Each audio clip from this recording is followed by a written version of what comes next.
우리 옆 사람에게 인사하겠습니다. 예수님께서 우리와 같은 죄인을 구원하기 위해서 이 땅 가운데 오셨습니다.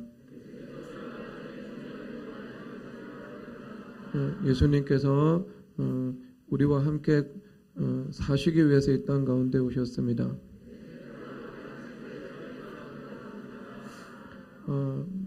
우리 미래교회는 이것이 관습이 되고 문화가 되었으면 좋겠는데요. 뭐 선극을 하든 특송을 하든 성도들이 주님 앞에서 복을 받아 함께 찬양하는 일이 있든 오직 한 번 하나님께만 영광 올려드리는 것, 이것이 우리의 관습이고 문화가 되고 습관이 되기를 축복하고 구합니다. 그래서 그것이 어떤 경우에서도 사람이 높아지면 안 되겠죠. 교회가 부흥을 합니다.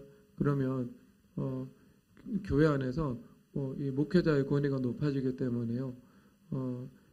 그런 플래카드를 걸 수도 있죠. 목사님 사랑합니다. 안 돼요. 교회는요, 오직 예수님 사랑합니다. 이 유일한 캐치프레이즈, 이거 하나만으로 충분한 곳입니다.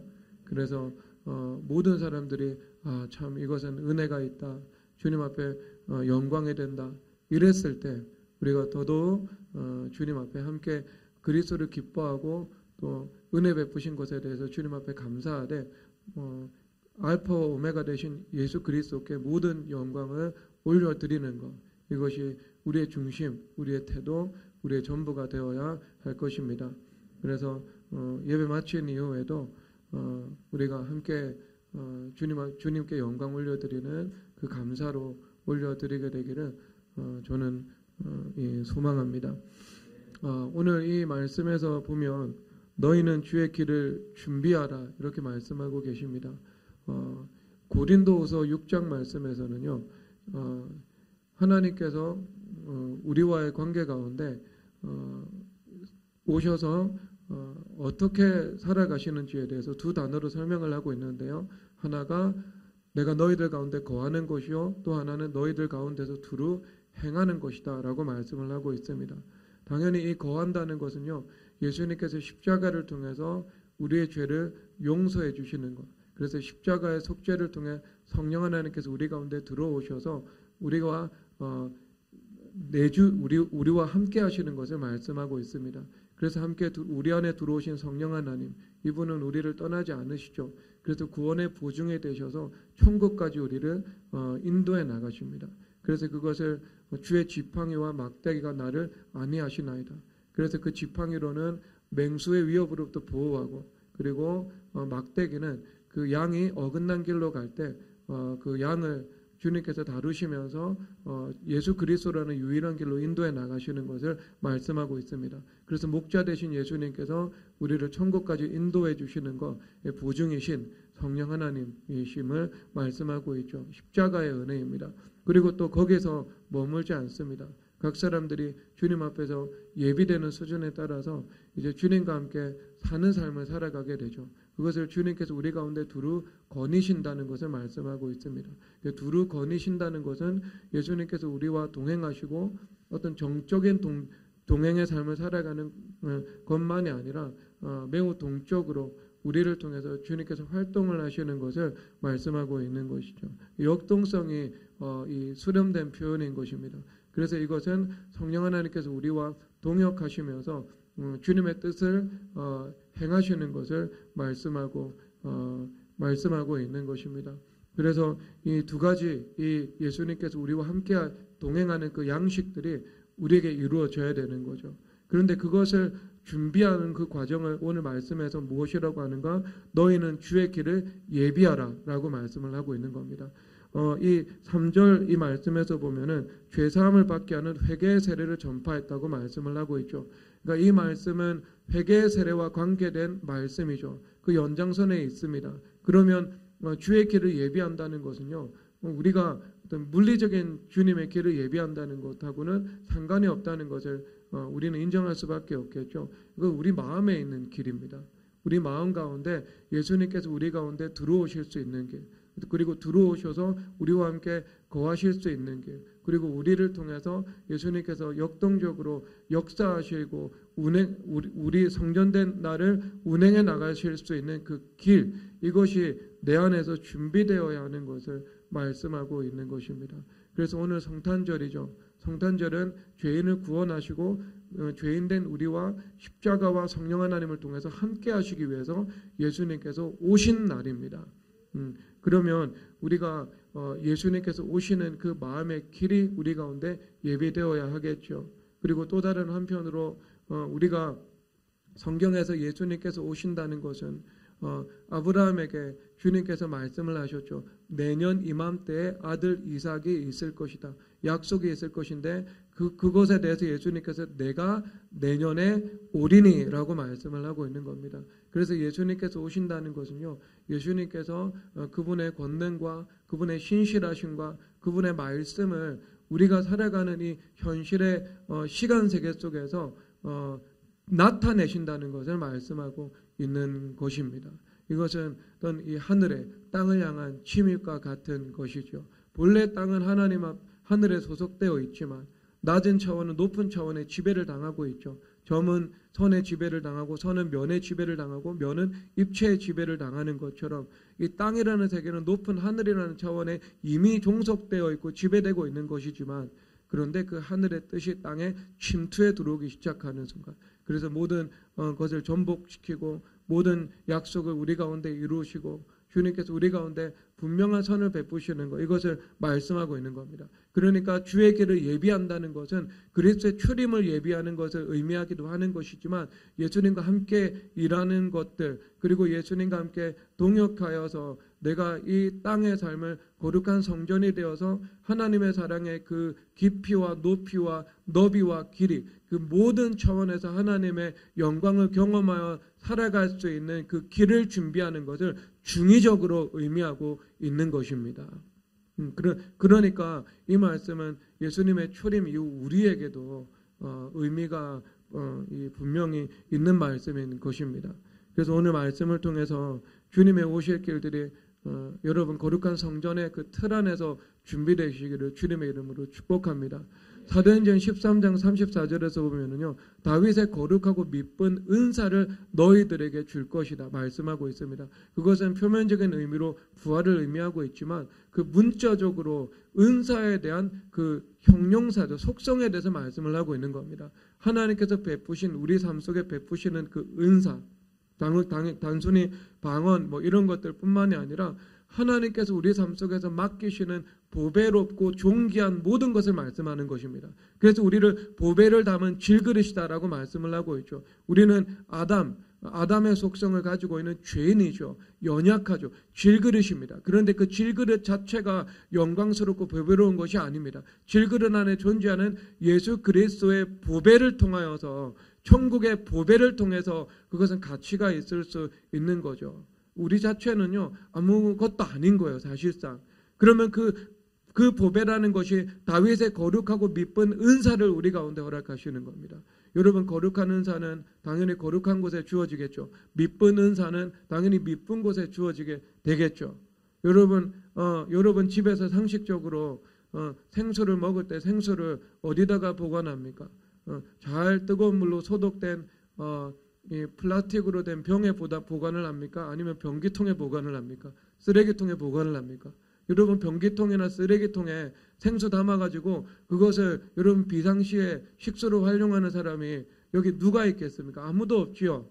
이건 상식적인 일입니다. 그러면 거룩한 은사를 주님께서 우리 가운데 주기 위해서는 우리가 거룩해져야 되고, 미쁜 은사를 주님께서 우리가 담당하기 위해서는 우리가 미쁜 사람이 되어야 하는 겁니다. 미쁜, 얼굴이 예쁜 게 아니고요. 그 미쁘다는 것은 주님 앞에 이 수직적 사고인데요, 언약적 충성을 가지고 살아가는 것, 이것이 미쁘다의 의미인 것입니다. 언약적인 충성이죠. 주님 앞에 upright 돼가지고요, 수직적 사고가 딱 분명해서요, 이 듣고 행하는 사람인 거죠. 마태복음 7장에서는요, 지혜로운 건축자에 대해서 말씀을 듣고 행하는 자가 반석 위에 집을 세운 것 같아서 홍수가 나고 태풍이 불어도 그 집이 무너지지 않는다고 말씀을 하고 있죠. 이 영원한 집인 거예요. 영원한 집. 그러니까 천국대학 이 재료공학과에서 이 이 만든 그 소재로 지은 집이죠. 그런데 그게 뭐냐면요, 듣고 행하는 거예요. 그러니까 내가 듣고 지속적으로 행하고 내가 방해가 와도 행할 수 있는 사람, 이런 사람이 주님 앞에 충성된 사람인 것이지요. 이 충성, 여러분 이 충성을 주님 앞에 구하시기 바랍니다. 충성된 사람은요, 기도하라 그럼 끝까지 기도합니다. 회개하라 그냥 끝까지 충성되게 기도를 해요. 내가 주님 앞에 사명을 받았다, 좀 방해가 있고 뭐 시험이 있어도 내가 흔들리지 않고 그것을 내가 일관성 있게 밀고 나가는 힘을 가지고 있습니다. 이것은 충성된 기질이죠. 그래서 여러분 성경에서 백부장들이 예수님 잘 믿었잖아요. 왜냐하면 백부장들의 삶 자체는요, 그의 삶 자체가 아예 충성입니다. 그렇죠. 로마 군인들이 제가 알기로는 30대 후반 제대할 때까지 결혼을 못하는 것이 법적인 제도였습니다. 그래서 병사로 들어가서 제대할까지는요, 법적으로는 결혼을 못하는 상태였어요. 왜냐하면 이 자유로운 활동이 방해받는다는 것을요, 이 로마의 통치자들이 세상의 감각으로도 알고 있었던 거예요. 그래서 아무것도 구애받지 않고 자유롭게 이 제국을 위해서 투신할 수 있도록 결혼하지 않은 상태로 그들이 일을 하도록 하는 겁니다. 그러면 그 백부장들 중에 이 병사들 중에서요, 가장 탁월한 사람을 백부장으로 뽑습니다. 백부장은요, 무능한 사람은 없어요. 천부장 원로원은요, 무능한 사람이 있을 수 있습니다. 왜? 그거는 낙하산으로 내려오기도 하거든요. 백부장은 그렇지 않아요.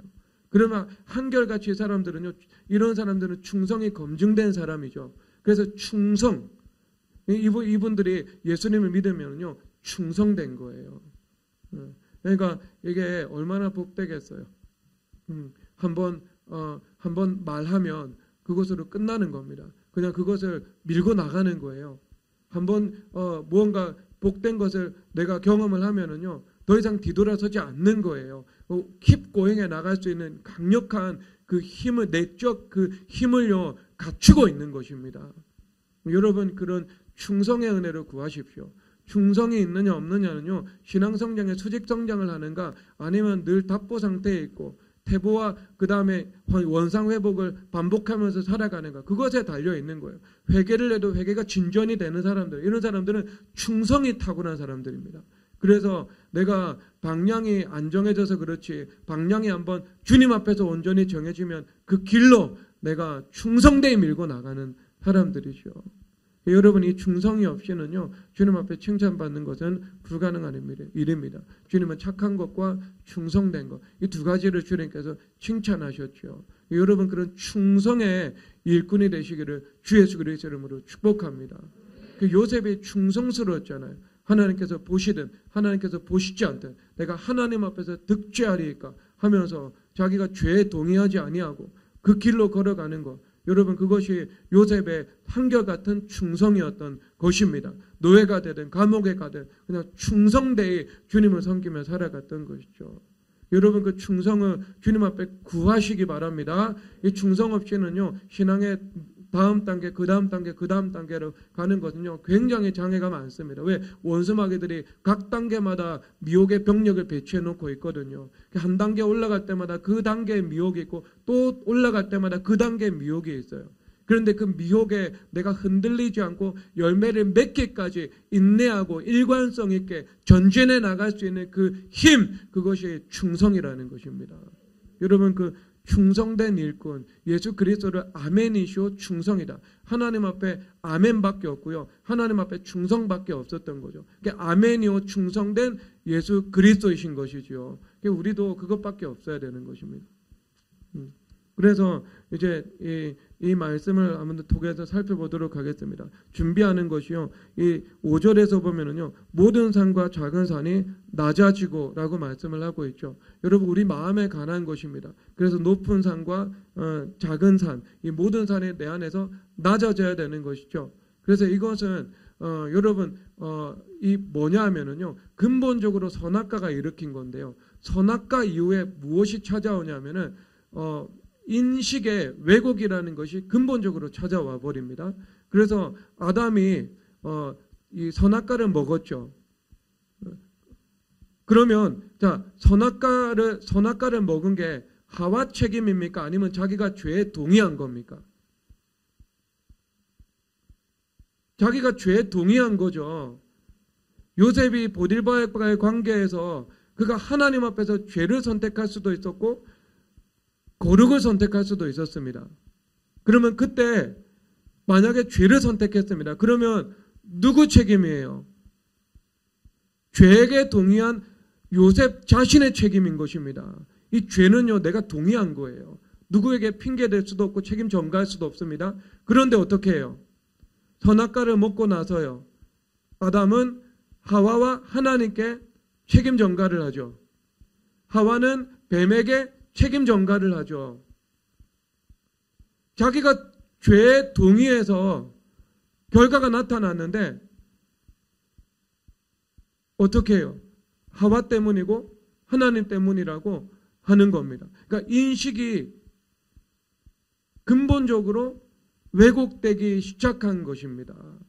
이 왜곡이라는 것이요, 바로 거기서 나타난 것이죠. 그러면 이 왜곡이 우리가 높은 산, 그 다음에 모든 산이라고 나타나잖아요. 그러면 이 왜곡이라는 것은 사실상 근본적으로 오직 예수 그리스도 한 길 외에는 다 왜곡된 건데요. 왜곡된 건데요. 이게 증상적으로 거의 없고 우리가 정직한 판단력과 분별력을 가지고 살아가는 그 정직의 기름 부으심으로 충만한 사람들도 있습니다. 그런 사람들은 사물을 바라보는 것이 건전하죠. 건강하죠. 객관적이죠. 타당성이 있죠. 그런데 지독한 어떤 왜곡도 있죠.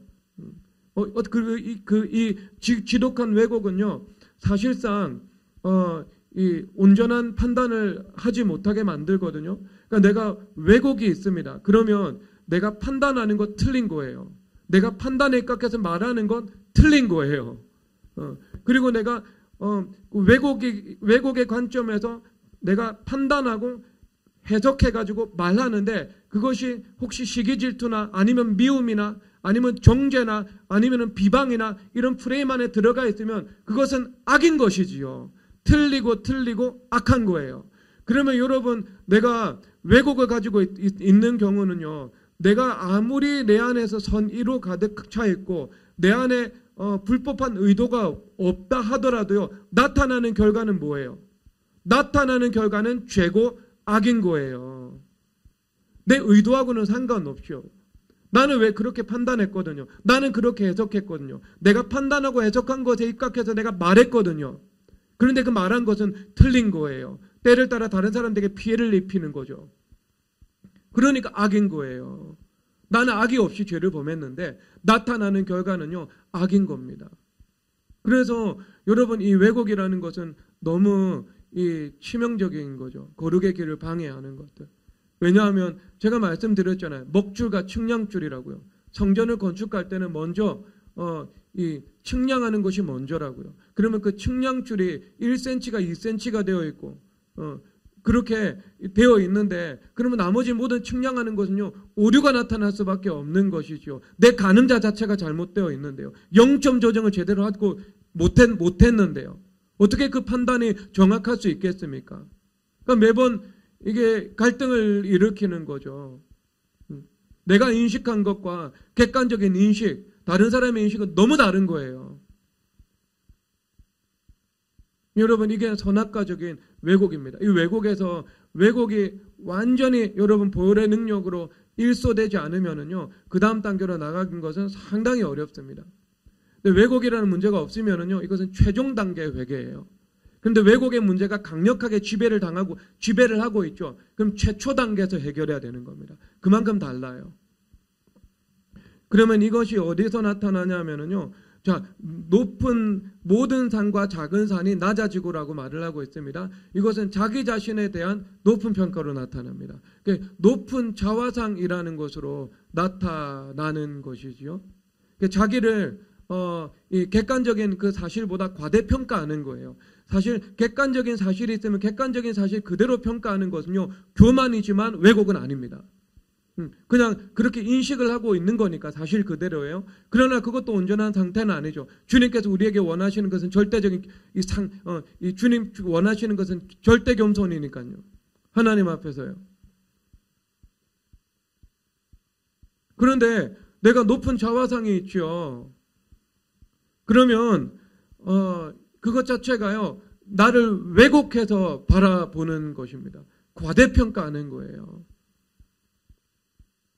그러면 회개가 안 되죠. 왜냐하면 측량을 해서 객관적인 실제를 먼저 파악을 하고 그에 입각해서 내가 십자가에 가져가야 되잖아요. 내 안에 있는 그 죄악의 참상들을 정직하게 바라보고 주님 앞에 회개함으로 나아가야 되잖아요. 근데 그렇게 하는 것을 방해하는 거죠. 그래서 여러분 그 높은 자화상에 있는 사람들은요, 주님 앞에 회개해야 돼요. 여러분 성경 그 시편 1편에서 보면 악인들의 꾀를 또 쫓지 아니하고 죄인들의 길에 서지 아니하고 오만한 자들의 자리에 앉지 아니한다라고 말씀을 하고 있죠. 그러니까 이것이 죄악의 발전을 보여주고 있는 건데요. 죄가 악인의 사고방식에서 시작합니다. 선악과적인 사고죠. 그 다음에 그 사고를 내가 습관화하면은요, 길이 형성이 됩니다. 어디에요? 되뇌피질 가운데요. 머리 중추신경 가운데 사고의 길이 형성됩니다. 그리고 그것이 더 심해지면은요, 내가 선악과라는 하나님의 자리에 앉아있게 되는 것입니다. 근데 주로 우리가 주님 앞에 회개를 하는 것은요, 내가 선악과라는 그 하나님의 보좌에 앉아있는 것을 주님 앞에 회개하는 것이지요. 오늘 빈방 있습니다. 그 말씀이 내가 선악과에서 내려오고 이 선악과 가운데 예수님께서 하나님 내 보좌에서 내려오고 이 보좌 가운데 예수님 초청하는 것이지요. 내 마음 가운데 있는 방 한켠 가운데 예수님 와달라고 하는 것이 아니고요. 그것은 혼합주의인 것이고요. 내 마음의 중심부에 있는 그 온 집안의 주인으로서 주님을 초청하는 것이지요. 보좌를 비워드리는 것입니다. 주님 앞에 회개해야 되는 것인데, 문제는 이제 우리가 회개를 해도요, 이 사고의 습관이 남아 있습니다. 사람마다요. 되뇌피질 가운데예요. 그래서 이 사고의 습관, 길이 형성되어 있는 것은요, 내 안에서 겸손과 순종의 십자가가 분명히 세워져 있다 하더라도요, 어느 순간에 순식간에 교만이 틈을 타고 들어올 수 있는 요인이 됩니다. 제가 어제 성경을 연구하고 딱 마쳤어요. 마치고 났는데요, 갑자기 교만한 생각이 엄습해서 들어온 거예요. 그래가지고요, 제가 주님 앞에 가가지고, 바로 제가 방에 들어가가지고요, 무릎 꿇고 주님 앞에 회개기도 드리고, 그 십자가 이 보혈 찬송 드리고 주님 앞에 드렸거든요. 오늘 아침에 와서 얼마나 주님 앞에 이 회개기도 드렸는지 몰라요. 그런데 이게 뭐냐 하면은요, 내가 겸손과 순종의 십자가가 세워졌다 하더라도 이 내 가운데, 되뇌피질 가운데 사고의 습관이 남아 있는 거예요. 사고의 습관, 교만한 생각을 하는 그 습관이 30년, 40년 동안 형성되어 있는 거라서요. 그게 단번에 그게 없어지지 않는 것입니다. 그래가지고요, 진짜 주님 앞에 회개 많이 드렸어요. 여러분, 거기까지 주님 앞에 겸손해져야 됩니다. 그러니까 내가 왜곡을 회개한다는 것은요, 이 근본적으로 회개할 때는 내 인식 자체가 왜곡되어 있는 것을 회개해야 되는 거예요. 나를 바라보는 인식, 그 다음에 나의 가족을 바라보는 인식, 나의 형제 자매들을 바라보는 인식, 나를 둘러싼 그 삶의 컨택트를 바라보는 그 모든 인식, 그것이 왜곡되어 있는 거죠. 굽어져 있는 거죠, 지금.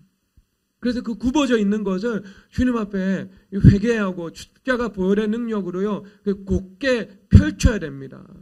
그래서 바로 인식할 수 있게 되는 것이죠. 그게 회개의 출발이 되는데요. 결국 우리 가운데 사고방식 가운데요, 오직 예수 그리스도 한 길만 형성되어야 됩니다. 여러분, 그거는 뭐냐 하면은요, 간단해요. 주님 앞에 기도 드리는 거예요. 주님, 그리스도의 피로, 주님, 나는 죄인의 개수입니다. 무익한 종입니다. I am nothing. 나는 아무것도 아닙니다. 이거 이 한 길만, 겸손의 길만 그리스도의 피로 새겨주십시오. 주님 앞에 그렇게 기도를 드려야 돼요.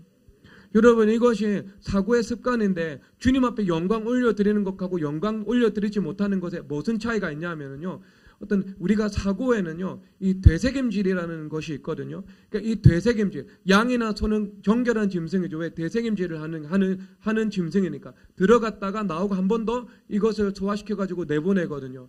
그러면 여러분, 이 되새김질이라는 것이 한 번, 두 번 내가 반복해서 복습하는 거잖아요. 그래서 이런 원리에 따라서 살아가는 사람들이 공부도 잘해요. 공부 잘하는 비결은 복습에 있거든요. 예습도 아니고요. 복습 잘하면 그 사람 공부 잘하는 사람 됩니다. 왜? 장기 기억으로 저장되니까요. 그런데 문제는 뭐냐면은요, 이 복습하는 나의 습관이 어떻게 나타나냐 하면은 내가 삶을 살면서 좀 잘한 일 있죠. 내가 유머를 했는데 사람들이 그 유머에 반응을 해줘. 그러면 집에 돌아가가지고요, 계속 그거 되새김질 하는 거예요. 오늘 성공적인 하루였어. 근데 그게 거기서 만족과 도취가 오는 거예요. 만족과 도취. 그거를 하지 않는 습관을 들여야 됩니다. 제가 제 설교 안 들은 지 4년이 넘었어요. 왜냐하면은 아직까지 온전히 그리스도의 겸손이 이루어지지 않아서 그렇겠죠. 이루어 나가는 과정입니다. 어느 때가 되면 저도 들을 수 있을 거예요. 왜냐하면은요, 이게 그렇게 복습을 하잖아요. 그러면 간혹 만족과 도취가 들어옵니다. 뭔지 알겠죠, 여러분? 이게 어떤 느낌인지. 혜진이가 자기가 특성을 하거나 아니면은 노래한 것을요, 못한 거 있잖아요. 그것을 볼 수 있어요. 그러면서 어디가 부족하고 어디가 잘했고 연구하기 위해서는 얼마든지 볼 수 있습니다. 그런데 그것을 보면서 내가 자신에게 만약에 취하잖아요. 그러면 거기에서 여러분 만족과 도취가 틈을 타고 들어오는 거예요. 우리 가운데. 근데 여러분 이게 언제 자유해지냐면요, 사고에서, 우리 되뇌 피질에서 그런 형성된 사고의 습관이 완전히 사라지고요. 나는 무익한 종입니다. 나는 죄인의 개수입니다. 나는 I am nothing. 이거 한 길만 형성되어 있잖아요. 그러면 다른 복음, 다른 영, 다른 생각, 이것이 틈타기가 어려워집니다. 그때부터는 늘 근신하고 살아가야 되죠. 교만과 겸손에 대해서는요. 순식간입니다, 여러분, 순식간. 그러면 여러분 마찬가지죠. 여러분 잘한 일들이 있잖아요. 잘한 일들에 대해서 주님께서 은혜 베푸셔서 감사합니다. 그래서 서로 영광을 취하는 것이 아니고요, 서로 하나님의 은혜에 대해서 감사하면서 서로 하나님 앞에 영광 올려드리는 것이죠. 그래서 그 영광에서 영광으로, 영광이 배가 되도록 만들어 나가야 되는 것입니다. 그래서 여러분 그렇게 하셔야 되겠습니다. 내가 이게 그 사고의 습관입니다. 만족과 도취를 느끼는 그 사고의 습관인 거죠. 내가 잘한 것, 내가 잘할 수 있는 것, 내가 무언가 누구에게 말을 해준 것, 그 생각을 안 해야 돼요. 아예 틈타지 않도록. 그런데 그것을 내가 생각해버리는 순간 딱 교만이 내 이 마음 가운데요 밀착되어 버리는 거예요. 그러면 그 밀착되는 것을 느꼈다. 그러면 우리는 죽을 때까지 그거 조심해야 되거든요. 그 순간 주님 앞에 엎드려서 회개하고 주님 앞에 엎드려 자복해야 됩니다. 여러분, 악인의 사고가 죄인들의 길이 되고요, 그 길이 오만한 자리에 앉는 그 자리라는 그 고착화된 죄악의 상태로 발전적으로 나아가게 되는 것입니다. 그 씨부터 제거해야 되고요, 이미 오만한 자의 자리라는 그 선악과적인 뿌리가 모든 사람에게 이미 그것은 내가 본래적으로 타고납니다. 그것은 타고나고 내 인생을 통해 가지고요 계속해서 강화됩니다. 왜냐하면 세상의 교육이나 세상의 문화나 뭐 이런 세상의 어떤 이 콘텐츠들이요, 자기가 가지고 있는 그 교만을 강화하는 방식으로 형성이 되어 있거든요.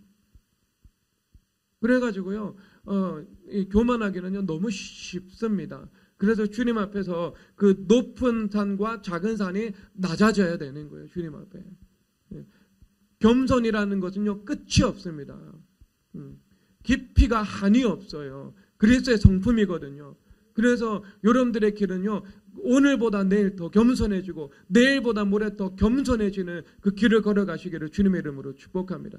여러분들이 겸손하냐 교만하냐 아는 것은요 바로미터가 있어요. 주변에서 여러분들에게 무언가 권면할 때 그것에 대한 반응입니다. 내가 죽은 사람은요 그 권면이 들어왔을 때 그 권면에 대해서 내가 죽었습니다. 힘들지 않아요. 그런데 내가 자아가 강하고요, 자기 중심성이 강하고요, 높은 자화상을 가지고 있어요. 그럴 때 권면이 들어오면은요 매우 고통스럽죠. 하나님의 말씀을 들을 때는 말씀이 나하고 상관없는 것처럼 들고 들리고,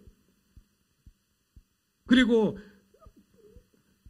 지도자를 통해서나 형제 자매들을 통해서 그것을 돌아보게 하는 권면이 들어왔을 때 부딪히는 거죠.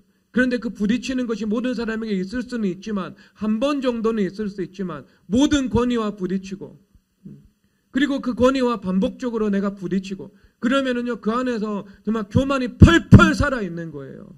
그 안에서. 높은 자화상이 우뚝 서 있는 것입니다. 주님 앞에서 그것을 정말 주님 앞에 겸손히 회개해야 됩니다. 그래서 자기를 바라보는 그 인식이요, 정말 이 왜곡된 것이요, 고다져야 되는 것입니다.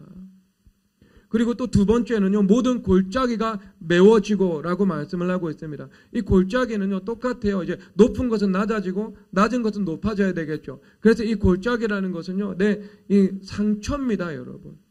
우리가 이 상처라는 것은요, 무엇을 낳냐 하면은, 상처는 어떤 그 상처에 대해서 내가 감정적인 반응을 하게 되어 있거든요, 인간들은요. 그래서 그 상처는 감정이 따라오게 되어 있습니다. 그런데 그 감정을 주님 앞에 정직하고 진실되게 직면하여서 토설하고 표현한 사람만 자유한 거예요. 십자가로 간 사람만 자유한 거예요. 그렇지 않은 사람은요, 그 모든 상처는 은폐되어 있거나 아니면은 은폐되지 않고 드러났는데 다른 감정들과 믹싱이 되어 가지고 나타나거나 하는 것입니다. 그래서 그 상처가 있는 사람들은요, 어떤 감정이 나타나는데 그 감정이 내가 세상을 바라보는 틀이 됩니다. 그래서 왜곡을 가지고 있는 사람들의 대부분은요, 상처가 있습니다. 기가 막힌 상처가 있어요. 상처는요, 왜곡을 낳아요. 그래서 상처가 있을 때, 여러분, 예를 들어 결핍이라는 상처가 있다고 생각해 봅시다. 아버지의 부재로 인한 결핍입니다. 그런데 그 아버지의 부재가 교회 안에서 채워질 수 있죠. 어린 시절부터 교회 안에서 내가 자라나면서 목사님 사랑받고 또 교회 안에서 많은 형제 자매들의 그 사랑 안에서 자라나면은요, 그것이 없어집니다. 치유를 받습니다. 예수님 만날 수 있는 기회도 하나님께서 허락해 주시는 것이고요. 하나님께서 아버지 되시고 그리고 교회가 어머니 되는 것, 이것이 교회거든요. 그러니까 교회 안에서 치유를 받는 거예요. 교회 오면 또 권위가 있잖아요. 그러면 예를 들어 아버지의 권위가 부재한 상황에 있는 사람들이요, 나중에 무엇을 많이 하냐 하면은요, 나중에 대학교에 가서 대학교에 있는 은사들, 교회 와서 교회에서 말씀을 가르치는 지도자들, 그들에 대해서 이성적으로 접근하는 경향성이 나타납니다. 왜냐하면은요, 아버지의 부재를 그런 식으로 채우려고 하는 거죠.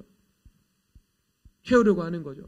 그러니까 지도자들은요, 또 조심해야 되는 거예요. 속으면 안 되는 거예요. 그게 결핍에서 나오는 거거든요. 그러니까 여러분, 그 상처는요, 왜곡을 낳아요. 그래서 왜곡이라는 문제를 다루다 보면 결국 상처로 들어갑니다. 어린이죠. 그래서 상처 때문에 분노가 있고, 상처 때문에 내가 미움이 있고, 그러면 그 분노와 미움이 내가 세상을 바라보는 틀이 되는 거죠. 내가 상처 때문에 어떻게든 내가 그 일들을 극복하기 위해서 싸우고 살아왔고, 그러면 내 힘으로 살아가는 그 율법적 경향성에 내가 세상을 바라보는 틀이 되는 거죠. 내가 돈이 없는 상처 때문에 내가 돈을 목숨처럼 귀하게 여기며 살아왔고, 그러면 그 만몬, 세상, 돈을 가장 귀한 가치로 여기는 것이 나의 관점, 틀이 되는 거죠. 그렇죠, 여러분. 여러분 안에 상처가 있으면은요, 그 상처는 반드시 인식의 왜곡을 낳습니다. 그리고 100% 인식의 왜곡은 그 뿌리로 들어가 보면 상처가 있습니다. 그래서 내가 그렇게 바라보게 만드는 상처가 있는 거예요. 주님 앞에 여러분 주님 앞에 깨끗하게 치유받아야 됩니다. 죄 자체가 인식의 왜곡을 낳습니다. 상처 자체가 인식의 왜곡을 낳습니다. 그래서 어떤 사람이 상처가 있으면 그 상처에 대한 트라우마가 있잖아요. 그래서 불안이나 두려움 같은 것이 있어가지고요, 내가 늘 어떤 똑같은 상황에 대해서 두려움과 불안으로 반응하게 뇌는 그렇게 만들어져 있습니다, 여러분. 그래서 똑같이 그렇게 반응하는 거예요. 같이. 그런 상황이 아님에도 불구하고요, 모든 상황을 그런 시각으로 투영시켜서 바라보게 됩니다. 그래서 주님 앞에서요, 이 상처라는 것이 내가 은폐되는 것 없이 빛 가운데 다 꺼내어지고 다 드러나가지고요. 주님 앞에 나아가야 되는 겁니다. 주님 앞에 스텝 바이 스텝이거든요. 한 걸음 한 걸음 주님 인도하시거든요. 꾸준히 전진하다 보면은요, 주님께서 한꺼풀 한꺼풀 벗겨 나가시면서 내 안에 있는 그 상처를 직면할 수 있도록 주님께서 만들어 주십니다. 여러분, 이거 반드시 직면해야 돼요. 특별히 어떤 사람, 양가의 부모가 모두 온전한 부모고, 그리고 건강한 율법과 은혜가 하나 된 방식으로 자녀들을 양육하고, 믿음과 말씀과 기도로 자녀를 양육하고, 그리고 그렇게 양육해 오면서 결핍 없는 상황 속에서 내가 학창 시절을 상처 없이 보내고, 그런 사람들은요, 가만히 그냥 가도 돼요. 그런 사람들이, 그게 없는 경우들도 물론 존재합니다. 그런데 여러분, 쉽게 찾아보기는 그런 사람 찾아보기는요, 매우 쉽지 않습니다. 그냥 교회 안에서 정말 성령 충만한 부모 밑에서 잘 자라난 경우, 그런 거 빼고는요. 근데 그렇다고 여러분 자부할 수 있는 사람은 많지 않습니다. 다들 이 결핍이 있고요, 상처가 있고요, 부족함이 있고요, 어떤 있는 거예요, 그런 모습들이. 주님 앞에 그거 꺼내어놔야 됩니다. 그리고 파고 들어가야 돼요. 그럴 때 그것이 온전히 주님 앞에 이 빛으로 치유가 되면서 내 마음이 밝고 화창해지는 것입니다. 왜곡도 교정이 되겠죠. 그래서 정직한 시각으로 사람들을 바라보고 관계 맺을 수 있는 그 내적인 틀과 자원들이 내 안에서 준비가 되는 것입니다. 주님 앞에 그거 행하시기 바랍니다. 왜냐하면은요, 여러분, 이 죄는요, 내 삶 속에서 죄를 직면할 수밖에 없는 상황으로 주님께서 나를 인도하십니다. 그래서 성경에서 주의 거역하는 자에게는 주의 거스르심을 보이시고, 그 다음에 완전한 자에게는 완전함을 보이시고, 깨끗한 자에게는 깨끗함을 보이신다고 말씀을 하고 있죠. 그러니까 내 영혼의 상태에 입각해서 내가 만나는 그 삶의 환경들이 결정이 되는 거예요. 그러니까 내가 복이 되면 내가 만나는 모든 환경은요, 복이 되는 거예요. 시험도 있어도 복이 되는 것입니다.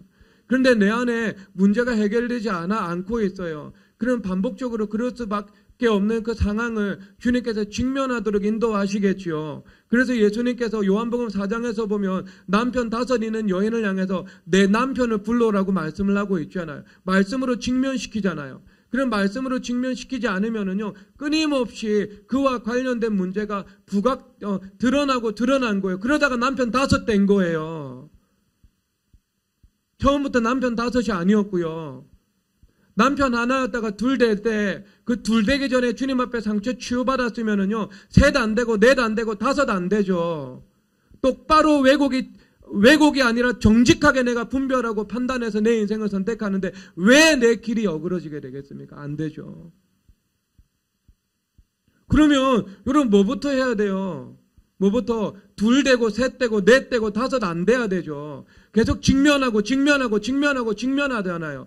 예수님께서 오셔가지고 내 남편이 몇이냐, 내 남편이 어디 있냐, 주님께서 말씀하고 계시잖아요. 여러분, 내 영혼의 상태와 관련된 상황을요, 내가 삶 속에서 만나게 되어 있습니다. 주님께서는요, 그것을 통해서 나에게 말씀하시는 거예요.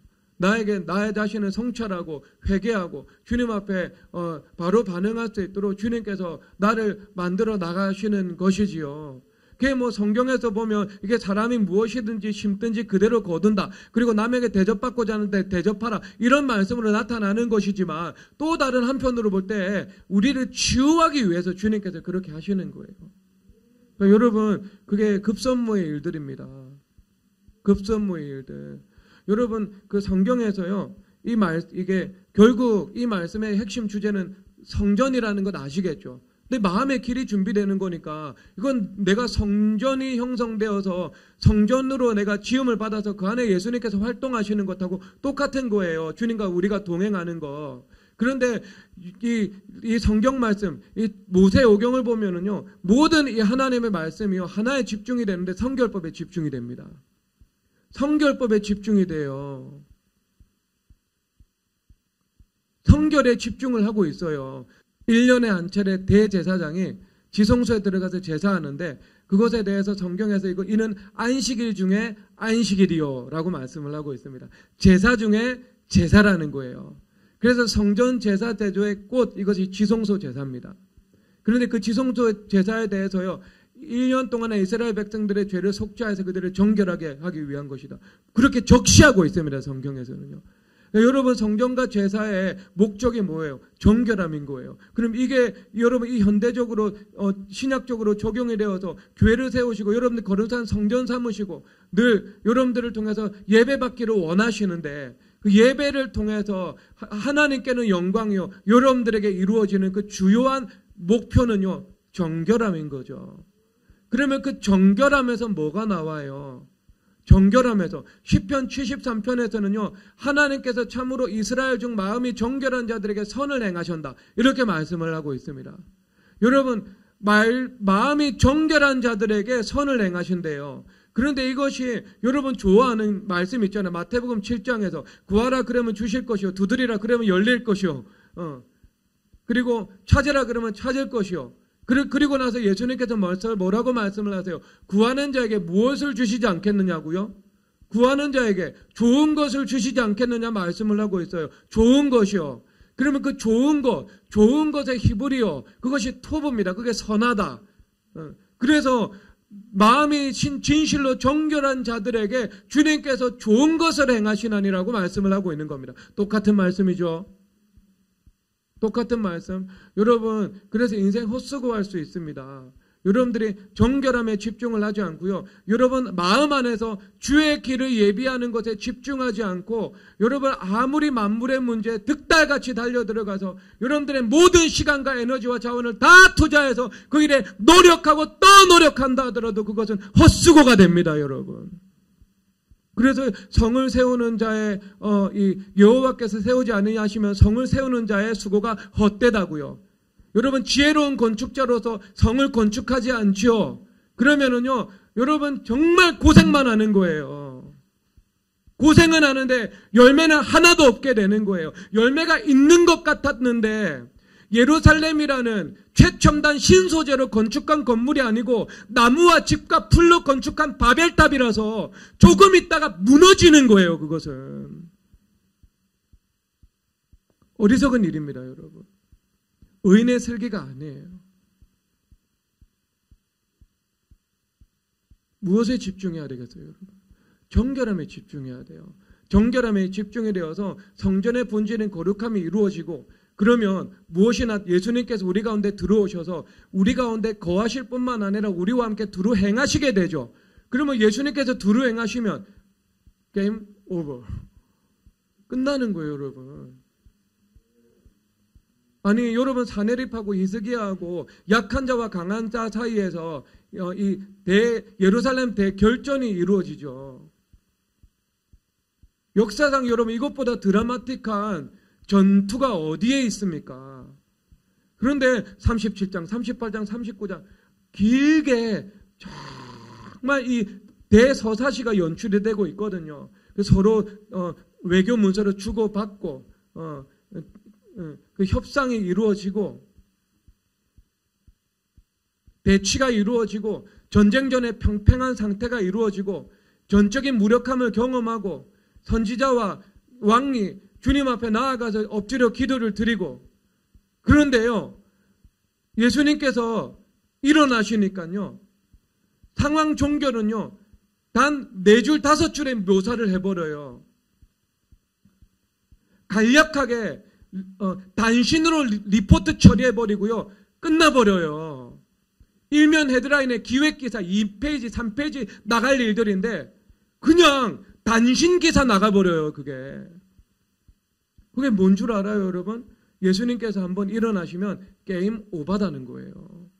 근데 여러분, 예수님께서 그는 행하셔야 되는 거잖아요. 연합의 힘이잖아요. 그리스도와 나 사이에 온전한 정결한 처녀가 되어가지고 신랑 대신 예수님과 연합했을 때 내 안에 주의 길이 예비가 되는 것이고, 높은 산이 낮아지고 왜곡된 것이 펼쳐지고 골짜기가 메워져가지고 그리스도께서 다니실 수 있는 길이 예비가 되는 거고, 그러면 누가 일하시나? 예수님께서 일하시는 거예요. 그때는요, 상황 종료입니다. 간략하게 종료가 됩니다. 간략하게. 주님 영광 받으시죠. 그 드라마틱한 상황을 통해 가지고요. 여러분, 그러니까 집중할 것에 집중하셔야 돼요. 나머지는요, 따라오게 되어 있습니다. 따라오는 것에 집중하면은요, 그것도 멀리 도망가 버립니다. 그것은요, 성경의 이치고 인생의 이치입니다. 돈을 잡으려고 할수록 돈은 멀리 떠나갈 거예요, 여러분. 근데 여러분들이 손을 펼치기 시작하는 순간 순환과 번성이 여러분 가운데 이루어지게 될 거예요.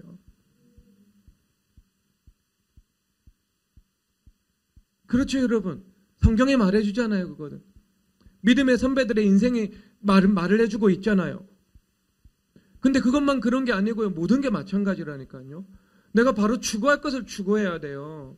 그리고 나서 그게 온전히 이루어지는 그 전제와 함께 지혜로운 건축자가 되어서 금으로, 은으로, 내가 보석으로 아름다운 그 하나님의 집을, 내가 인생의 집을 세워나가는 겁니다. 내가 세우는 것 같지만 나와 함께 하시는 예수님께서 세우시는 거예요. 3살짜리 아들하고요. 그리고 40살 정도 된 아빠하고요. 함께 여러분 마당을 청소하면 누가 다 청소해요? 방해만 하지. 그리고 조금 뭐 낙엽 2-3장 죽고 나서 자기가 영광 받죠. 엄마 내가 이거 했어. 아빠 도와줘서. 힘센 사람이 다 해요. 일하는 거는요. 예수님은 전능하시고 나는 전적으로 무력하고 누가 일하시겠습니까? 예수님께서 일하시는 거죠. 그래서 지혜로운 건축자에서 세운 성은 내가 쌓은 성이 아니요 그리스도께서 세워주신 성인 것입니다. 일에 바른 순서가 있는 거예요. 바른 순서, 프로세스, 적합하게. 그래서 여러분 무엇을 구해야 되는가? 굽은 것이 고다지고라고 말을 하고 있는데 이 고다지다는 말은요. 그 히브리어에서는 야사르라는 말인데 그것은 정직하다 이 말입니다. 여러분. 정직하다. 내가 주님 앞에서 이 정직하다 이것을 성경으로 그대로 영어 성경에서는 upright이라고 표현을 하고 있죠. 하나님하고 나의 수직적 사고가 분명한 그 관계가 형성되어 있는 것입니다. 이것이. 그래서 우리가 범사에 모든 사물에 있어서 하나님이 나의 모든 사리 분별의 중심이 되는 거죠. 이게 수직적 사고의 핵심이죠. 그리고 나서 그런 삶은 내가 어떻게 살아가? 내가 정직한 삶 살아가는 것이지요. 정직한 삶. 그래서 이 요셉이 보디발의 아내가 유혹을 해왔을 때 어떻게 해요? 내가 정직하니까. 하나님 앞에서 정직하니까. 하나님 앞에 충성되니까. 내가 사람들은 보지 않지만 하나님 앞에서 죄를 범할 수 있겠습니까? 하고 거부하잖아요. 여러분 이것이 주님 앞에서 정직한 태도예요. 그런데 그 정직한 태도가 우리 가운데 임하면 그 정직의 영이 기름 부으심으로 우리 가운데 부어지게 되면 모든 사물들을 내가 있는 그대로 바라볼 수 있게 되는 것이죠. 나 자신도 있는 그대로 바라볼 수 있게 되고요. 가족들도 있는 그대로 바라볼 수 있게 되고요. 형제자매도 있는 그대로 바라볼 수 있게 되는 것이지요. 그런데 그 안에는 뭐가 깔려 있어요? 사랑과 믿음이 깔려 있는 거예요. 그래서 여러분 오늘 말씀 이 누가복음 1장 한번 보면은요. 이렇게 말씀을 하고 있습니다. 이 누가복음 1장 17절에서 보면은요. 그가 또 엘리야의 심령과 능력으로 주 앞에 먼저 와서 그다음 같이 시작. 아버지의 마음을 자식에게 거스르는 자는 의인의 슬기에 돌아오게 하고 주를 위하여 세운 백성을 준비하리라. 아멘. 그래서 우리 가운데 준비되어야 하는 마음이 아버지의 마음이죠. 아버지의 마음이 부어져야 되는 것입니다. 이 아버지의 마음은요. 이 어떤 마음인가? 의인의 슬기와 거역하는 자의 어리석음. 이것을 우리가 잘 분별을 해야 됩니다. 하나님의 지혜로요. 그러면 아버지의 마음은요. 의인의 슬기로 거역하는 자들이 돌아오기를 원하는 마음이에요. 원하는 마음이라고요. 그것을요. 왜? 주님 안타깝거든요. 거역하면 하나님께서 굳이 심판하지 않으셔도요. 하나님께서 다스리시는 만물의 법을 거역하는 것이기 때문에요. 만물이 나를 거역하게 되어 있습니다. 저절로요. 그러면 여러분 내가 의인의 슬기로 살아가죠. 내가 의인됨의 삶을 살아가죠. 그러면 저절로 하나님께서 주시는 은혜가 임하게 됩니다. 그래서 이사야서 3장 10절에서 이렇게 말씀을 하십니다. 제가 읽어드릴게요. 이것은요. 이사야 3장 10절에서 너희는 의인에게 복이 있으리라 말하라. 그들은 그들의 행위의 열매를 먹을 것이며. 아멘. 여러분, 악인도 자기 행위의 열매를 먹어요. 거역하는 자도 자기 행위의 열매를 먹어요. 의인도 복이 있을 것이다. 자기 행위의 열매를 먹을 것이다 라고 말씀을 하고 있습니다. 여러분, 의인은 정직한 사람이에요. 성경에서 의인을 정말 다양한 관점에서 설명을 할 수 있습니다. 의인은 신뢰받을 만한 사람, 의인은 충성된 사람, 의인은 일관성이 있는 사람, 의인은 하나님의 언약에 충성된 수직적 사고의 사람, 의인은 구제할 줄 아는 사람, 의인은 사람들에 대해서 관대한 마음을 가지고 있는 사람, 의인은 이 말씀의 관점에서는요, 정직한 사람인 거예요. 내가 주님 앞에 죄인이면 그 내 있는 모습 그대로 주님 앞에 나아가서 십자가를 붙잡고 주님의 긍휼과 용서하심을 구할 수 있는 것이지요. 나의 전적인 무능력함을 인정하고 전능하신 하나님의 능력을 힘입어서 주님의 길을 걸어갈 수 있는 사람인 것입니다. 그게 의인의 삶이에요. 회개와 말씀입니다. 이것은요. 요약하면은요, 못하는 거 회개하고 그리고 말씀대로 걸어가고 성령 하나님 능력으로 그렇게 살아가면 뭐가 있다고요? 의인의 열매가 있다고요, 주님께서. 근데 그렇게 하기를 원하는 게 아버지의 마음입니다. 여러분, 아버지께서 여러분 얼마나 안타깝게 보시는 줄 아세요, 여러분? 정말 주님께서 안타까움으로 바라보십니다.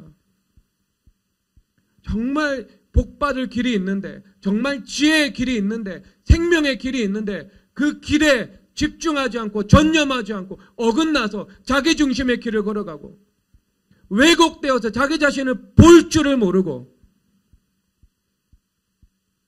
얼마나 주님께서 그것을 보시고 안타까워하시겠습니까? 여러분, 그 주님의 안타까움이 여러분 가운데 임하시기를 주 예수 그리스도의 이름으로 축복합니다. 그 아버지의 마음이에요, 여러분.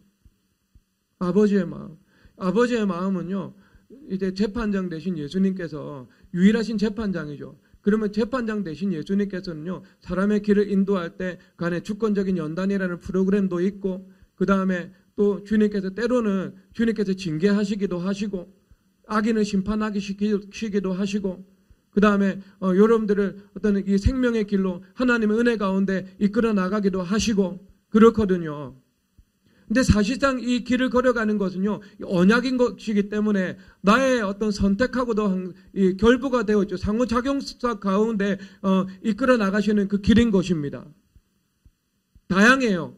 그런데 우리가 아버지의 마음을 가지고 살아간다는 것은요, 그겁니다. 내가 누군가를 위해서 기도를 드릴 때 그가 징계받기를 바라고, 그가 심판받기를 바라고, 그가 어떤 주님 앞에 이 삶의 고난을 통해서 주님의 말씀 앞에 서기를 원하는 마음으로 기도하는 것이 아닙니다. 우리가 주님 앞에 기도 드리는 마음은요, 긍휼로 기도를 드리는 것인데요. 긍휼로 우리 가운데 뭐 예를 들어서 고난 없이 하나님의 말씀 앞에 민첩하게 반응하고 충성되이 반응해가지고 고난 없이도 정결함을 이루어나가고 그리스도 중심의 삶을 이루어나가는 사람들이 분명히 있잖아요. 그런 사람들의 이름을 주님 앞에 부르면서 하나님, 이 형제도 이 자매도 저들과 같이 주님께서 굳은 마음 제거하시고 부드러운 마음 주시고 깨닫는 지혜를 허락하여 주시고 자원하는 심령으로 주님 앞에 엎드리게 하시고 고난 앞에 굴복되는 것이 아니라 말씀 앞에 굴복되기를 원합니다라고 주님 앞에 기도를 드리는 거예요. 여러분, 이게 사랑으로 기도 드리는 겁니다. 그러면 응답은요 바로 옵니다. 응답은 바로 오는데 그 응답의 양태를 결정하시는 것은 절대 주권자입니다. 절대 주권자예요. 그런데 때로는 우리의 기도도 존중하기도 하십니다. 존중하기도 하시고 그 다음에 주님께서 받으시고 주권적으로 행하시기도 하십니다. 그것은 주인의 영역이에요. 이것은 하나님의 영역이에요. 그건 신의 영역이라서 우리 인간이 관여할 수 있는 것이 아닙니다. 그래서 우리는 재판장의 권한이 없어요. 모든 권한이 있는데 예수님의 권세가 우리의 권세인데요. 우리는 재판장의 권한은 우리에게 위임하신 바가 없습니다. 주님께서. 그래서 유일하신 재판장, 형제를 비방하고 형제를 판단하는 너는 누구냐? 너는 율법을 비방하고 율법을 판단하는 자로다. 유일하신 재판장은 오직 한 분 하나님밖에 없다고 말씀하고 있는 거예요. 우리는 재판관이 아니에요. 우리는 비방할 수 없어요. 다른 사람들. 분별은 하지만 비방할 수 없습니다. 근데 그 분별도 정직의 영이 우리 가운데 임해야 내가 바로 분별할 수 있는 것입니다. 여러분, 그 회개의 대출발은요, 무엇이겠어요? 정직이에요, 정직. 그리고 정직이고요. 그리고 그 회개가 결국 완료되어서 우리 가운데 임하는 상태도요, 바로 그 정직한 거예요. 그래서 그 하나님 앞에 업라이트된 그 고든 길, 온전한 수직적 사고의 삶, 그 삶을 내가 살아가게 되는 것이죠. 그러면 여러분, 그때부터는 주님과의 인격적 관계가 확 열려버립니다. 내가 무슨 일을 하든지 주님께서 하늘의 지혜를 주십니다.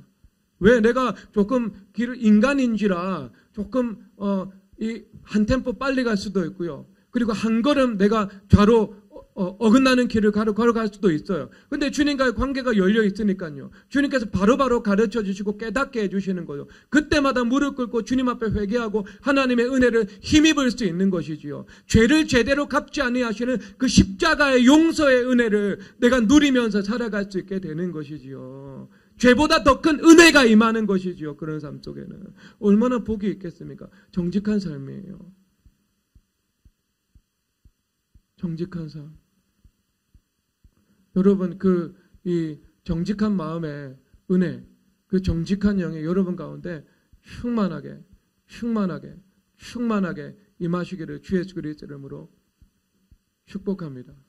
하나님께서 정직한 자들을 복을 주십니다. 이 시간 우리 주님 앞에 찬양하도록 하겠습니다.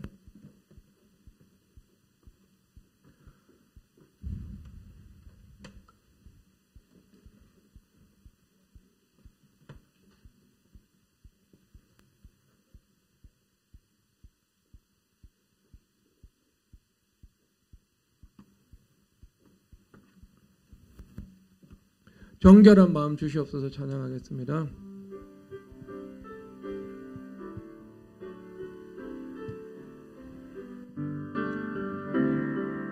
정결한 마음 주시옵소서.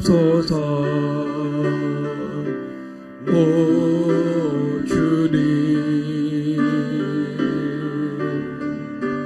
정직한 영을 새롭게 하소서. 정결한 마음 주시옵소서. 정결한 마음 주시옵소서. 오 주님, 정직한 영을 새롭게 하소서. 나를 주님 앞에서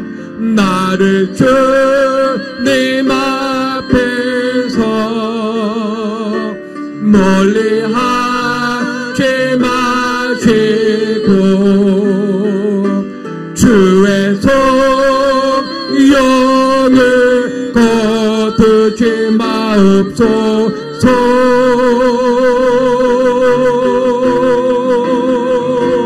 그 구원의 기쁨 다시 회복시키시고 변치 않는 마음 내 안에 주소. 나를 주님 앞에서 나를 주님 앞에서 멀리 하지 마시고 주의 성령을 거두지 마옵소서.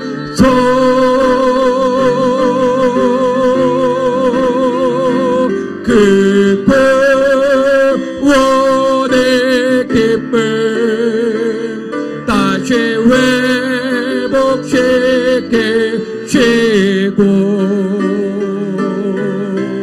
변치 않는 마음 마지막 나를 주님 앞에서 멀리하지 마시고 나를 주님 앞에서 멀리하지 마시고 주의 성령을 거두지 마옵소서.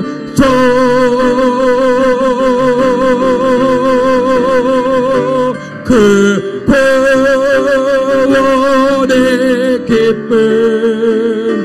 다시 회복시키시고